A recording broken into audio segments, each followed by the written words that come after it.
नव चेतन के मुसाफिर का सफर इतिहास की तरफ। आज का सफर हमें इतिहास की तरफ ले जाएगा, जहां हम भारत की पहली स्वतंत्रता संग्राम 1857 के बारे में बात करेंगे।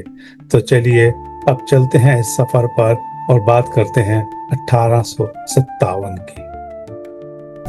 आज की यात्रा शुरू करते हैं। 1857 को प्रथम स्वतंत्रता संग्राम कहकर गौरव देने की परंपरा वीर सावरकर जैसे विचारकों और आधुनिक फिल्मकारों ने शुरू की। रानी लक्ष्मीबाई जैसे किरदारों को महिमा मंडित कर राजशाही और उच्च जातियों की विचारधारा को बढ़ावा दिया गया, जो लोकतंत्र और समानता के खिलाफ थी। यह मिथक आज भी सामाजिक समानता और संवैधानिक मूल्यों को चुनौती देता है। सावरकर का दृष्टिकोण हिंदू राष्ट्रवाद से प्रेरित था, जो 1857 को हिंदू मुस्लिम एकता के बजाय धार्मिक पहचान से जोड़ता था। इसके विपरीत 1930 से 47 तक का संग्राम गांधी और नेहरू के नेतृत्व में जन केंद्रित था। इसमें राष्ट्रीय भावना को समावेशी बनाया। अनेकतावाद के अनुसार मिथकों के विभिन्न आयामों को दर्शाता है। 1857 न तो पूर्ण स्वतंत्रता संग्राम था, न मात्र बगावत। वैदिक अनुसार रजस सत्ता की लालसा और तमस स्वार्थ में दिखता है, जो राजशाही और जमींदारों के हितों में प्रकट होगा। मनोवैज्ञानिक रूप से यह मिथक सामूहिक गौरव को बढ़ाता है और सांप्रदायिकता को भी पोषित करता है। सत्य यह है कि 1857 ने स्वतंत्रता की आकांक्षा को जन्म दिया, पर यह कुलीन वर्ग और धार्मिक पहचानों तक सीमित रहा। जनता की आकांक्षाएं और सामाजिक असमानता। 1857 में औरतें, दलित और निम्न वर्ग शामिल थे, पर उनकी आकांक्षाएं कुलीन वर्ग के हितों के नीचे दब गईं। रानी लक्ष्मीबाई जैसी महिलाएं अपवाद थीं। अधिकांश औरतों को धर्म और सभ्यता के नाम पर गुलामी का सामना करना पड़ा। दलित और निम्न वर्ग को न तो नेतृत्व मिला, न ही उनकी स्थिति में सुधार हुआ।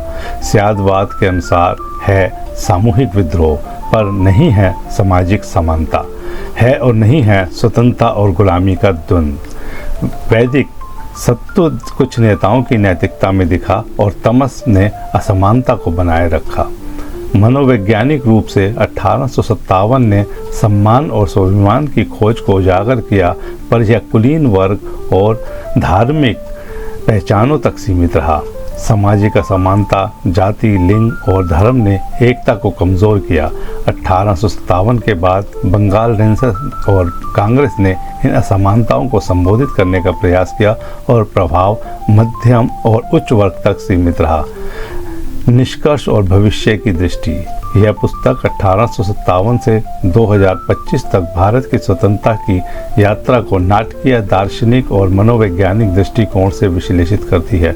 1857 का युद्ध एक जटिल नाटक था, जिसमें स्वतंत्रता, स्वार्थ और सांप्रदायिकता के धागे बुने गए। यह न तो पूर्ण स्वतंत्रता संग्राम था, न मात्र बगावत।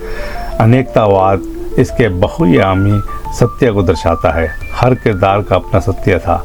वैदिक सत्व सामूहिक कल्याण और आकांक्षा में, रजस सत्ता की लालसा में और तमस स्वार्थ और समानता में दिखा। आज 1857 के मिथक का उपयोग सामाजिक समानता और संवैधानिक मूल्यों को चुनौती देने के लिए हो रहा है। यह पुस्तक सवाल उठाती है, क्या हम सत्व सामूहिक कल्याण की ओर बढ़ रहे हैं या रजस और तमस में फंसे हैं। 1930 से 47 तक जन केंद्रित आंदोलन और संविधान ने समावेशी भारत की नींव रखी।